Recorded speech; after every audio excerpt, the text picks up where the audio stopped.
Bayangkan sejenak deh, kalau Anda bisa menyewa siapa saja untuk peran apapun dalam hidup Anda. Butuh sosok ayah buat acara sekolah anak? Bisa. Butuh pasangan buat pernikahan pura-pura? Ada. Bahkan, butuh orang buat nangisin Anda di pemakaman?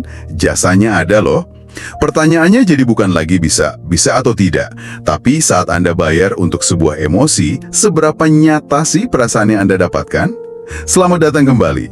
Hari ini kita akan membongkar sebuah film yang sangat provokatif, judulnya Rental Family. Pembahasan kita kali ini berdasarkan ulasan yang mendalam banget dari kanal YouTube Rosita Duyanti. Film ini membawa kita ke Tokyo, ke sebuah dunia di mana rasa sepi itu begitu pekat, sampai-sampai kehadiran manusia pun bisa diperjualbelikan. Misi kita kali ini adalah membongkar tema-tema di dalamnya, kepura-puraan, kehampaan di era modern, dan apa sih artinya hubungan yang tulus di tengah lautan kebohongan. Adalah gimana film ini menangkap sebuah paradoks zaman sekarang. Seperti yang disorot di ulasan itu, ini tuh cermin buat banyak dari kita. Punya ratusan teman di media sosial, tapi nggak punya tempat buat pulang. Dikelilingi banyak orang pas lagi pesta, tapi pas lampunya padam, ya, kita sendirian. Nah, inilah panggung cerita yang akan kita jelajahi. Oke, mari kita bedah ini. Kita mulai dari tokoh utamanya ya, Philip. Dia ini seorang aktor Amerika yang bisa dibilang gagal. Udah 7 tahun tinggal di Jepang, dan hidupnya jujur aja menyedihkan. Dia udah gagal ratusan audisi, dan satu-satunya peran yang dia dapat itu jadi pohon buat iklan sereal anak-anak.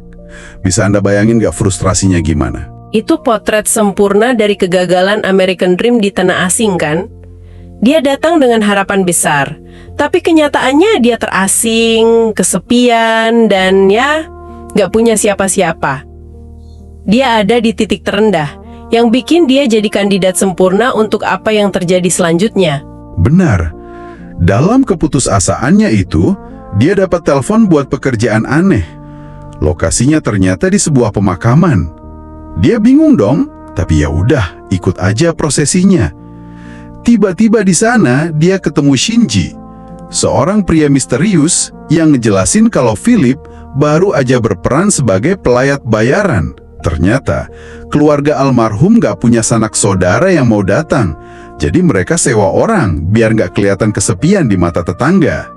Dan ini perkenalan kita pada ide sentral film ini, performa sosial. Kesedihan pun harus dipentaskan. Biar apa? Biar citra sosial keluarga tetap terjaga. Bukan duka citanya yang penting, tapi penampilan duka citanya. Dari sinilah pintu ke dunia yang sama sekali baru kebuka buat Philip. Dia kemudian datang ke kantor agensi milik Shinji. Nah, di sana Shinji ngejelasin filosofi bisnis mereka. Dia bilang mereka itu nggak menjual orang, tapi menjual emosi. Tunggu. Apa bedanya sih? Bukannya itu cuma permainan kata-kata marketing aja kan? Bedanya itu besar banget. Ini bukan tentang nyewa tubuh fisik buat berdiri di sebuah ruangan. Ini tentang menyewa ilusi makna. Mereka menyediakan aktor untuk mengisi peran emosional yang kosong, ayah yang hilang, teman yang peduli, pasangan yang mendukung. Ironisnya, mereka nawarin kesempatan buat ngerasain hubungan yang bermakna di dalam sebuah kepura-puraan yang terstruktur. Sebuah kebohongan yang terstruktur. Dan tugas pertama Philip langsung nunjukin betapa rumitnya dunia ini. Dia disewa untuk melakukan pernikahan palsu dengan seorang wanita. Awalnya sih kelihatan kayak upacara biasa yang hikmat, tapi setelah selesai, kebenarannya terungkap. Ternyata, klien wanitanya ini ngelakuin ini cuma biar orang tuanya yang konservatif tenang, sementara dia bisa hidup sama pasangan sesama jenisnya. Ini kan kebohongan yang berlapis-lapis. Tepat. Dan ini pintu masuk kita ke tema utama filmnya. Dari awal, film ini nunjukin kalau kebohongan itu bukan lagi soal benar atau salah, tapi udah jadi alat buat bertahan hidup di masyarakat yang penuh tekanan dan ekspektasi. Ini transaksi. Kebohongan dibeli untuk mendapatkan kebebasan. Dari situ, Philip dapat tugas baru yang bakal mengubah hidupnya. Jadi ayah sewaan bernama Kevin buat seorang anak perempuan umur 12 tahun, Mia. Ibu Mia, seorang janda, butuh figur ayah supaya Mia yang udah mulai berontak dan bolos sekolah mau kembali ke jalurnya. Ibunya selama ini bohong kalau ayahnya kerja di luar negeri. Awalnya pertemuan mereka itu bencana. Mia marah dan nolak dia mentah-mentah. Dia tahu ini bohong. Tapi disinilah keahlian Philip sebagai aktor mulai bersinar. Dia nggak pura-pura jadi ayah yang sempurna. Sebaliknya, dia mainin perannya dengan ngakuin kesalahannya karena udah ninggalin Mia dan janji nggak akan pergi lagi. Dia pakai teknik akting buat menciptakan momen emosional yang terasa otentik buat Mia. Taktik itu berhasil. Kesepakatan mereka, ketemu 3 kali seminggu selama sebulan. Perlahan tapi pasti, hubungan palsu mereka ini mulai terasa tulus banget. Ada satu momen di sekolah, pas acara gambar bareng orang tua, Mia lihat temennya duduk sendirian karena orang tuanya nggak datang. Tanpa ragu, dia ajak anak itu gabung dan nanya ke Philip, "Bisakah kamu menjadi ayahnya juga?" Momen itu luar biasa. Dan inilah paradoks utamanya Philip yang selalu gagal dalam kehidupan nyatanya sebagai aktor, justru nemuin makna dan kesuksesan yang dalam pada peran-peran palsunya. Dia mulai ngerasain kebahagiaan yang tulus, sesuatu yang gak pernah dia dapat dari audisi-audisinya yang gagal. Puncaknya itu pas dia dapat telepon dari sebuah rumah produksi, nawarin peran film beneran yang selama ini dia impikan. Ini tiket emasnya. Tapi setelah mikir selama 5 hari, dia nolak tawaran itu. Dia lebih milih buat terus jadi ayah bagi Mia.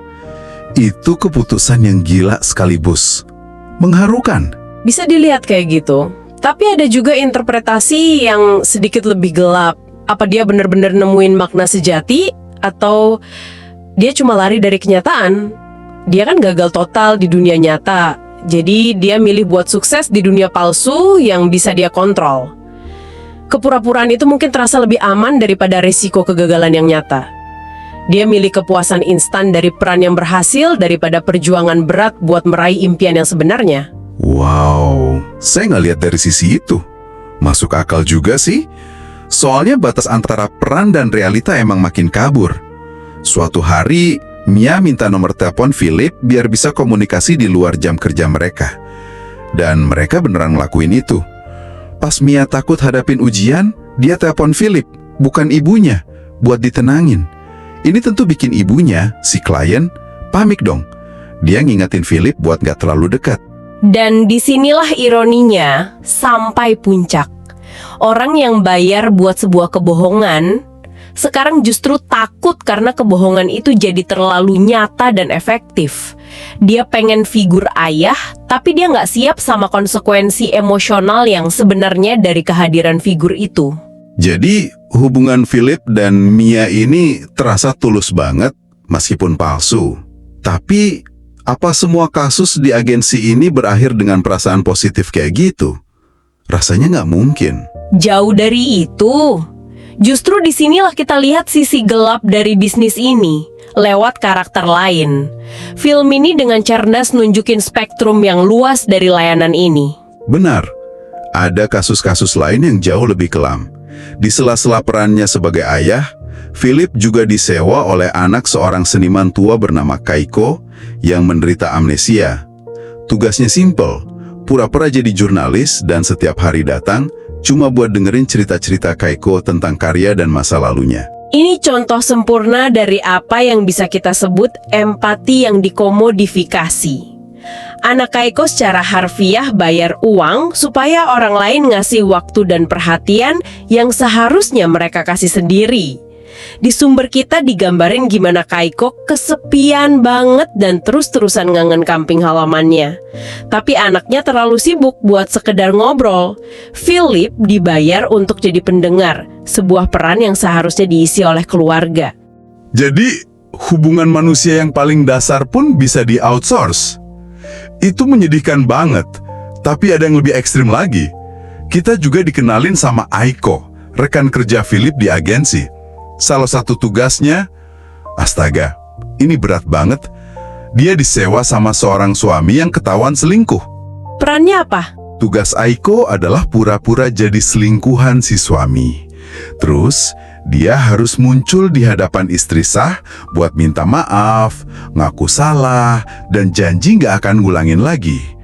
Puncaknya, dia harus rela terima tamparan keras di wajah dari si istri. Dia dibayar untuk disakiti secara fisik dan emosional. Ini udah bukan lagi soal ngisi kekosongan. Ini komodifikasi rasa malu dan pengampunan. Si suami bukan cuma nyewa aktor, dia nyewa kambing hitam.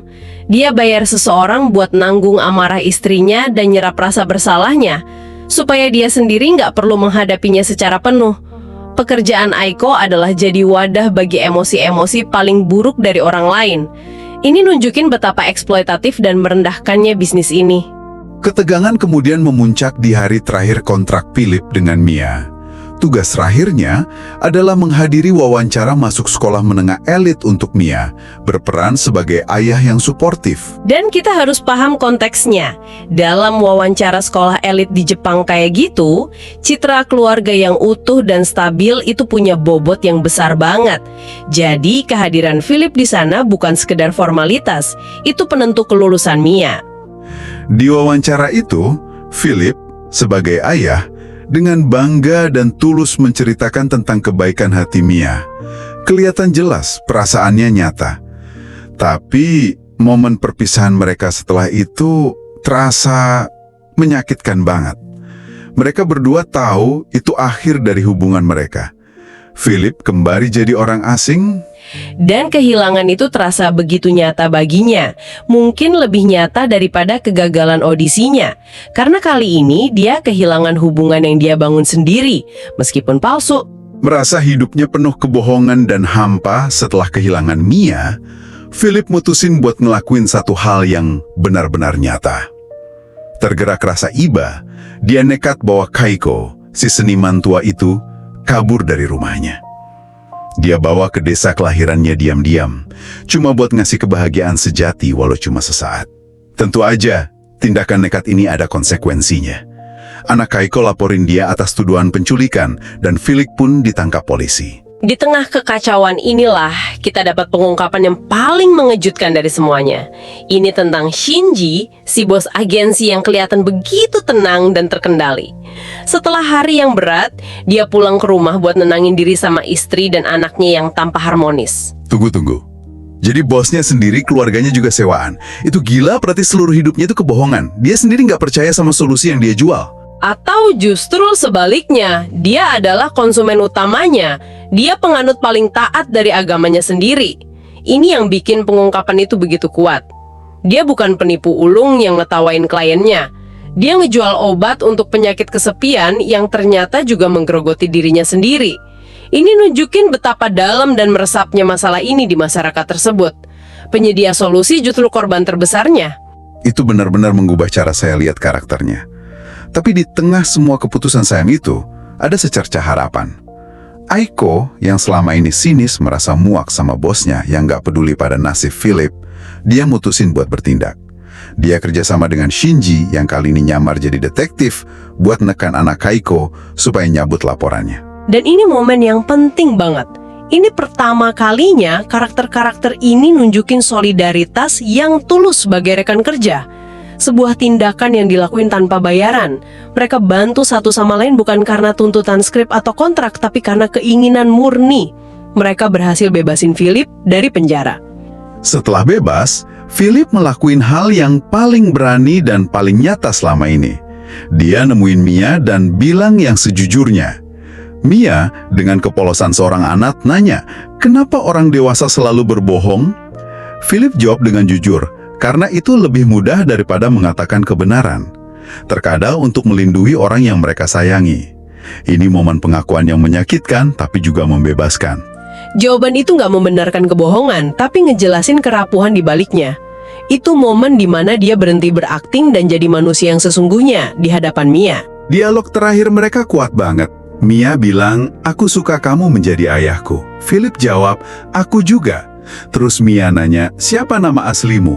Aku Philip, aku Mia. Di momen itulah, mereka akhirnya bertemu sebagai diri mereka sendiri untuk pertama kalinya. Kevin dan Mia sudah mati. Yang ada cuma Philip dan Mia. Jadi apa artinya semua ini? Film ini dengan cerdas nggak berakhir dengan mereka membentuk keluarga baru yang klise. Justru sebaliknya, hubungan mereka yang paling tulus dimulai tepat saat hubungan bayaran mereka berakhir. Mereka lanjutin hidup sebagai teman, sebagai Philip dan Mia, yang terhubung oleh ikatan nyata yang lahir dari kepura-puraan. Kebohongan yang mereka jalani justru jadi fondasi bagi kejujuran yang paling murni di akhir cerita. Seperti yang disimpulkan dalam ulasan Rosita Duyanti, kisah ini bicara tentang betapa mahalnya sebuah kehadiran yang tulus. Kesepian yang paling menyakitkan itu bukan pas kita sendirian, tapi pas kita sadar kalau orang-orang di sekitar kita hadir bukan karena ketulusan, tapi karena ada transaksi di baliknya. Ini ninggalin kita dengan satu pemikiran untuk direnungkan. Di dunia kita yang makin terhubung secara digital tapi seringkali terasa kosong secara emosional, pada titik mana kita sebenarnya mulai menyewa versi emosi yang lebih mudah kayak likes di media sosial atau pertemanan daring yang dangkal daripada ngelakuin usaha yang lebih sulit buat bangun hubungan yang tulus dan nyata. Dan apa yang sebetulnya hilang pas kita ngelakuin pertukaran itu? Pertanyaan yang bagus untuk dibawa pulang. Untuk analisis mendalam lainnya tentang film-film menarik seperti ini, jangan lupa cek sumber utama pembahasan kita hari ini, yaitu kanal YouTube Rosita Duyanti. Dan kami pengen dengar pendapat Anda. Kalau layanan kayak gini ada di sekitar Anda, apa Anda akan tergoda buat menggunakannya? Tinggalkan pemikiran Anda di kolom komentar. Sampai jumpa di pembahasan berikutnya.